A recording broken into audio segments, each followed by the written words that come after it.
Namaskar, good evening. You are watching Rajya Sabha television. I am Smriti Rastogi with News Tonight. Let's begin the bulletin with the top headlines. Reform, perform, transform and further perform is the mantra of his government, says Prime Minister Narendra Modi at the 9th Vibrant Gujarat Summit in Gandhinagar. Says government aims to bring India into the top 50 in the ease of doing business category by next year.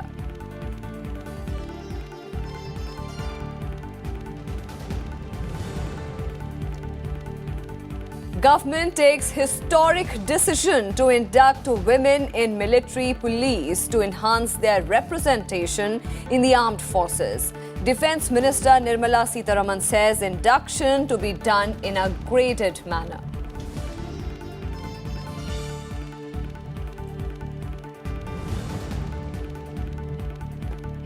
ISRO announces plans to harness young minds through its Young Scientist program.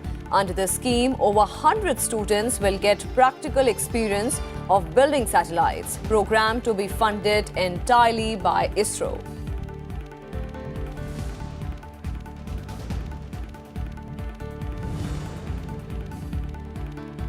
Jammu and Kashmir Governor condoles the death of 5 people who were stranded in Khardungla in Ladakh following a snowstorm. Searches on for the 5 other continues.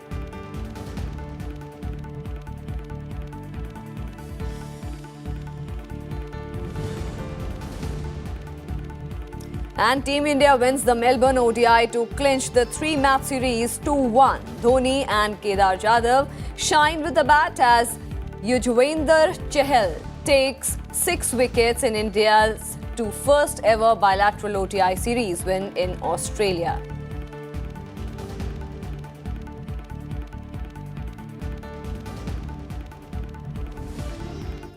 Our top focus tonight, Prime Minister Narendra Modi inaugurated the 9th edition of the Vibrant Gujarat Global Investors Summit 2019 at Mahatma Mandir, Gandhinagar on Friday. Prime Minister Narendra Modi asserted that India is now ready for business as never before. He stressed that the country strives to be in the list of top 50 countries in ease of doing business by next year. The spotlight was on the policies of the government as Prime Minister Modi inaugurated the 9th edition of the Vibrant Gujarat Summit and urged global investors to come and be part of India's growth story. PM Modi also underlined that the policies initiated by his government have helped the country improve its ranking in the World Bank's Doing Business report. Major international financial institutions like the World Bank and the IMF, as well as agencies like Moody's, have expressed confidence in India's economic journey. We are focused on removing the barriers which were preventing us from achieving our full potential. We will continue the pace and process of reforms and deregulation. The Prime Minister also said that the country has maintained a steady growth rate. He underlined that at 7.3%, the average GDP growth has been the highest for any Indian government since 1991. At the same time, the average rate of inflation at 4.6% is the lowest for any Indian government since 1991. Over the last 4 years, the focus of my government has been to reduce government and enhance governance. The mantra of my government has been reform, perform, transform and further perform. In 2003, Modi had conceptualized the summit as then Chief Minister of Gujarat to position the state as an ideal investment destination. Participating in the summit, leaders from various countries, international organizations and the business world praised the visionary leadership of India for higher growth and development. India is ready for business like never before. That was a clear message by Prime Minister Narendra Modi to the global investors at the 9th edition of Vibrant Gujarat Summit.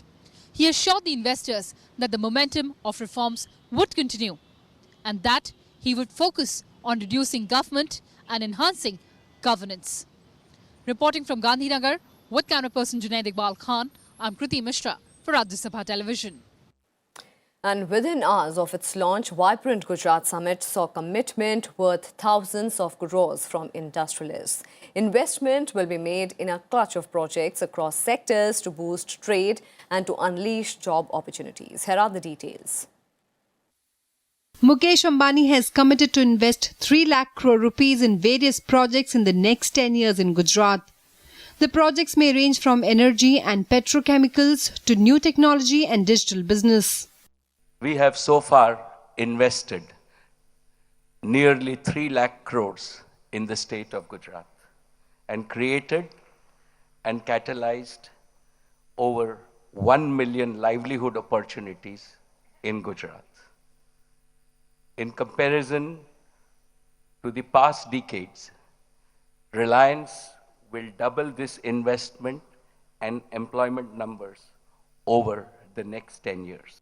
Gautam Adani has also announced over 55,000 crore rupees investment in the next 5 years in a host of projects in Gujarat, including the world's largest solar park, a copper plant, a cement unit, and a lithium battery manufacturing complex. The Tata Group has also revealed plans to invest in a lithium-ion battery manufacturing unit in Gujarat. Integrated lithium battery manufacturing complex and expand our photovoltaic manufacturing capabilities. Overall, we anticipate a total rupees 55,000 crores of investment in all these projects. This will lead to the creation of over 50,000 new direct and indirect jobs in the state of Gujarat. Our hotels business, our airlines business are significantly integrated with the state of Gujarat and the tourism opportunity that it presents. So we see Gujarat as a big partner for the Tata Group.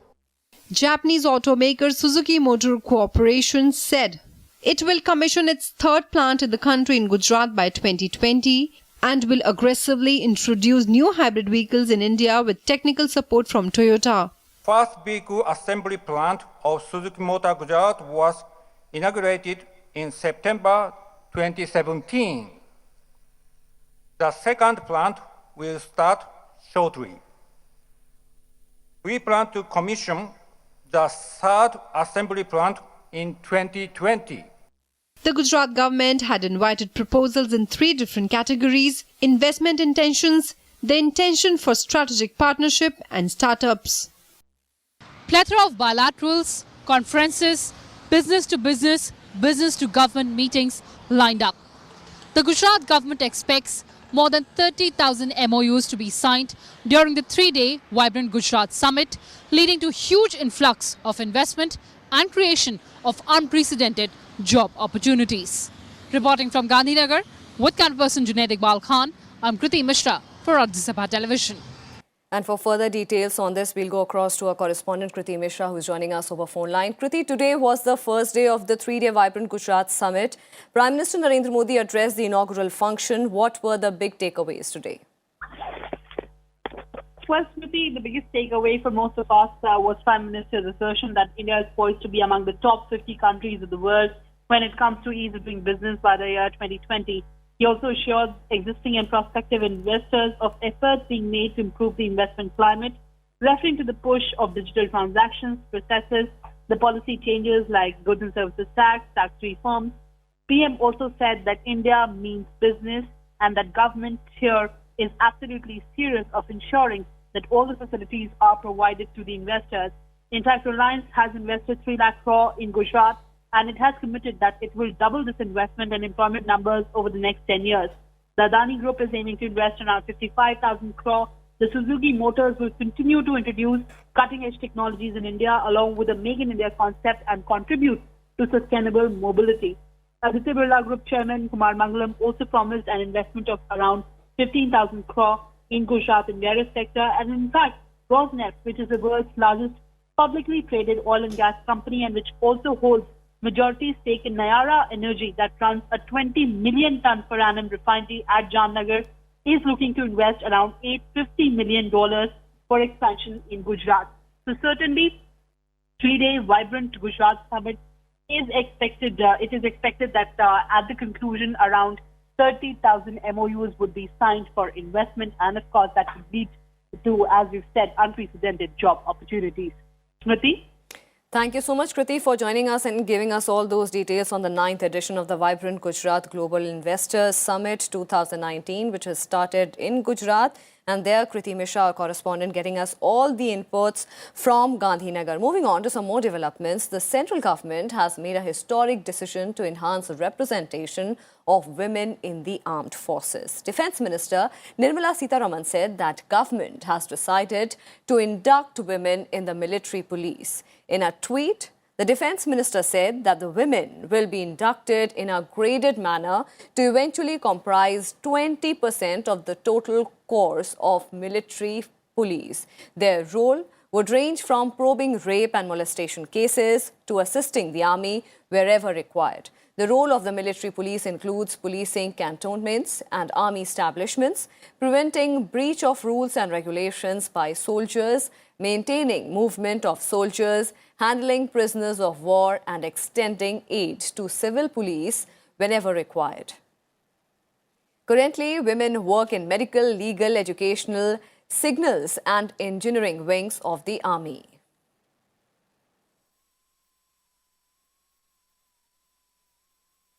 And to get more details on this, we'll go across to our correspondent Vishal Dahiya. Vishal, it's a historic decision by the government. How will this bring about a change in the roles women play in the military? Well, yes, Smriti, this has been a decision which can be termed as very important and historic as well, because this is going to be for the first time that women will be inducted in this particular arm. And the way the induction is going to happen, what we are being told is that this will be in the PBOR cadre, that is the persons below officer rank, and this will be in a graded manner, so that the total number at the end of it all of the women in the military police will be around 20%. Now, these women personnel in the military police will handle different duties, and some of them would be investigating offences such as rape, molestation and thefts, etc. Also, they will participate in military operations of nature where army is going to need assistance from police organizations, specifically military police as well. They will also coordinate with and assist civil police as and when required, specifically in cantonment areas and when required, in crowd control of refugees and of management, man management as far as border areas is concerned, in areas and specifically during hostilities is something which is going to be an important aspect and a duty which will be done by these women personnel of military police. Also, if required, one of the duties which include is when as and when if required will be manning the prisoner of war camp. So these are all aspects which are taken care of by military police, and as part of the military police, the women will also be taking care of all these duties, and their number, as I said earlier, will gradually increase and will finally settle down as per the present proposal at around 20% of the entire force. Smriti? Thank you so much, Vishal, for joining us and giving us all those details on that indeed historic decision by the central government to enhance the representation of women in the armed forces. And moving on to some more news, planning to tap into the potential of budding scientific talent, the Indian Space Research Organisation has announced several new initiatives to encourage and train young scientists in the country. ISRO Chief K. Sivan said that organisation is launching the Young Scientist Programme to involve them in India's ambitious space program. Under this program, 3 8th standard pass students will be selected from every state and union territories. They will get to spend a month at ISRO, during which they will be given access to research and development, lectures and experience in building a satellite. ISRO is also setting up 6 incubation centers across the country to attract young talent having interest in space science. An incubation center has already been developed at Tripura for young scientists who can contribute in space science. This is Young Scientist Program. Under this program, ISRO is announcing that 3 students from each state and union territory, that is 29 states and 7 union territories, totally 36 NDT into 3 students from each state. They will be taken, selected to ISRO for a young scientist program for about 1 month. This program is similar to the one being used by NASA for bringing the students to their lab. Sivan also said that the first unmanned mission for Gaganyaan has been planned for December 2020, the second unmanned mission for July 2021, and final manned mission by December 2021. He also asserted that India is nowhere less than China in the arena of space, and after the success of human space mission project Gaganyaan, it will be equal to its neighbour in all aspects related to the field.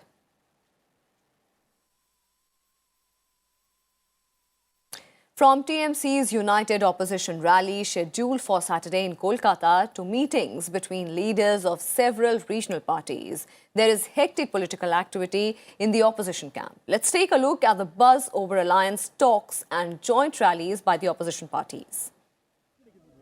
Just a few days after Mayawati and Akhilesh Yadav took centre stage with the announcement of a pre-poll alliance between their parties for the Lok Sabha elections, action has now shifted to Kolkata. West Bengal Chief Minister and TMC President Mamata Banerjee's United Opposition rally, slated for Saturday, is likely to be attended by leaders of more than a dozen political parties. And Federal Front, of course, I will say, I am not saying the name, but Federal Party, the state party, they will be the decision-making factor this time. While leaders from RJD, JDS, TDP, NC, DMK, Aam Aadmi Party, BSP, SP, RLD, NCP and JVM have confirmed their participation, Congress President Rahul Gandhi has also extended support to Mamata's mega rally. सारी संस्थाएं ध्वस्त हो चुकी हैं, सारी रवायतें औंधे मुंह गिरी हुई हैं। इसमें इस रैली की उस तरह से भूमिका देखी। जहां-जहां जिन पार्टियों की, रीजनल पार्टियों की, नेशनल पार्टियों का जो कुछ भी पोजीशन है, उसके मुताबिक वहां पर जो है वो गठबंधन हो।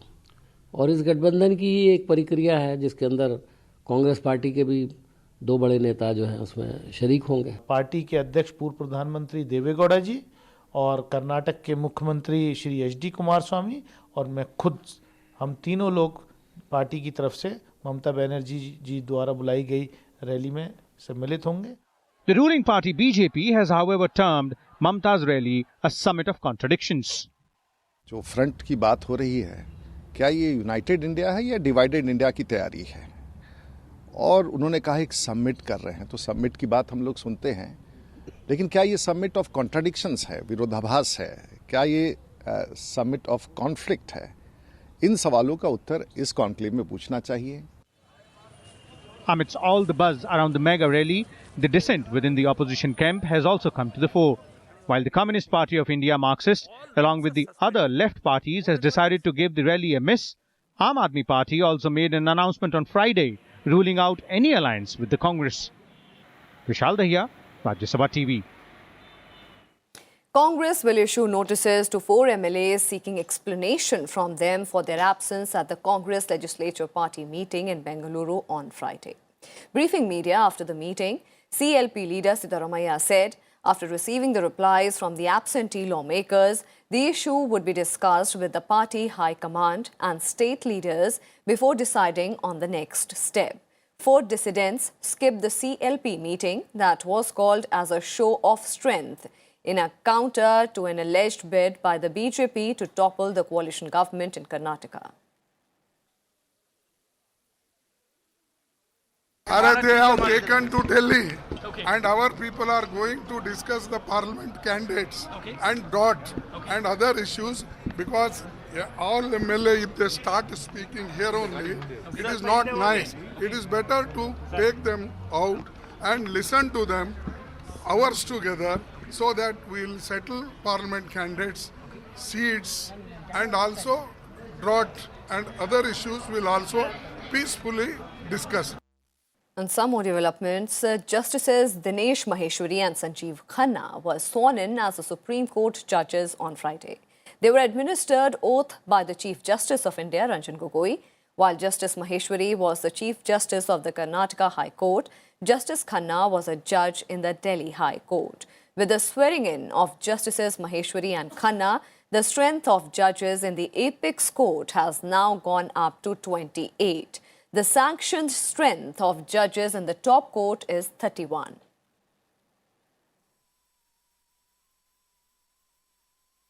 And 5 persons were killed and 5 others were missing after their truck came under an avalanche in Khardungla area of the Ladakh region on Friday. Rescue operations are on at the mountain pass, which is at 17,500 feet. It is among the world's highest motorable roads. The weather department has forecast heavy snow in the region in the next few days.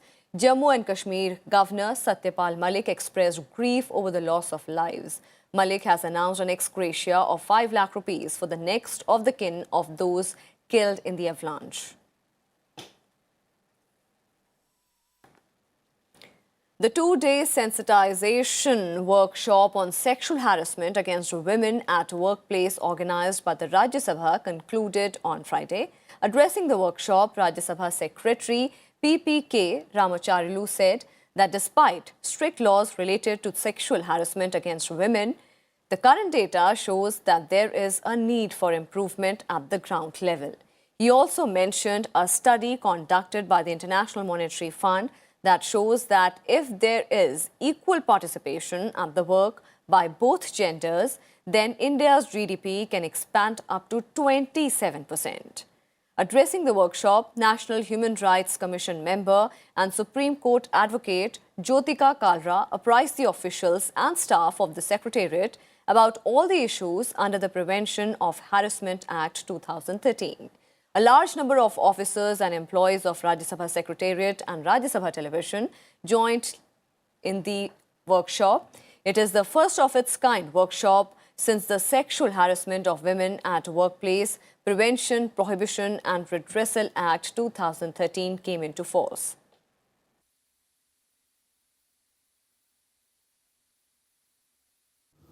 We have sufficient provisions in our Constitution providing for safety and security of the women. And those provisions are from time to time supplemented and strengthened by various acts, including this Sexual Harassment of Women at Workplace Prevention, Prohibition and Redressal Act. Though various provisions are there both in the Constitution as well as in various acts, including this act, but it is unfortunate that the implementation is not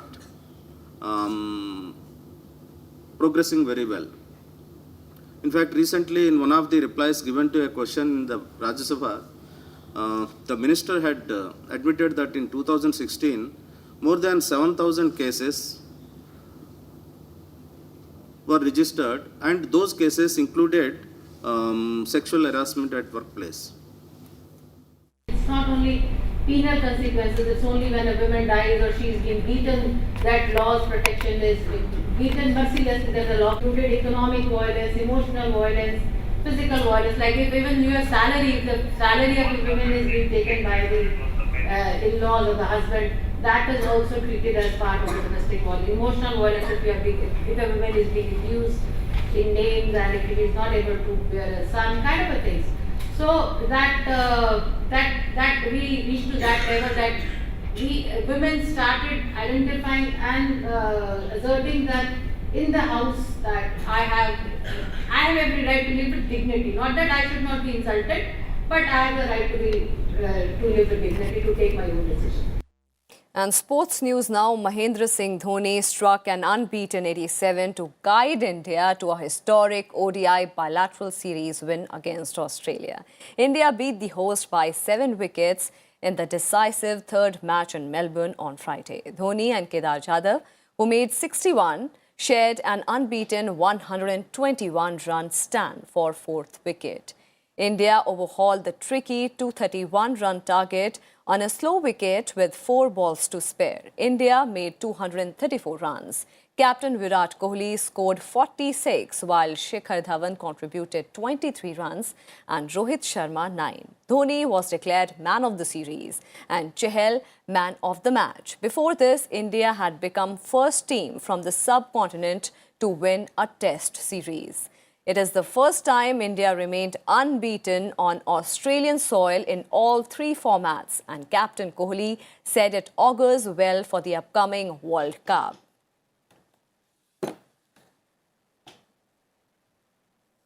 And that's all we have for you in this edition. Thank you for watching. Namaskar.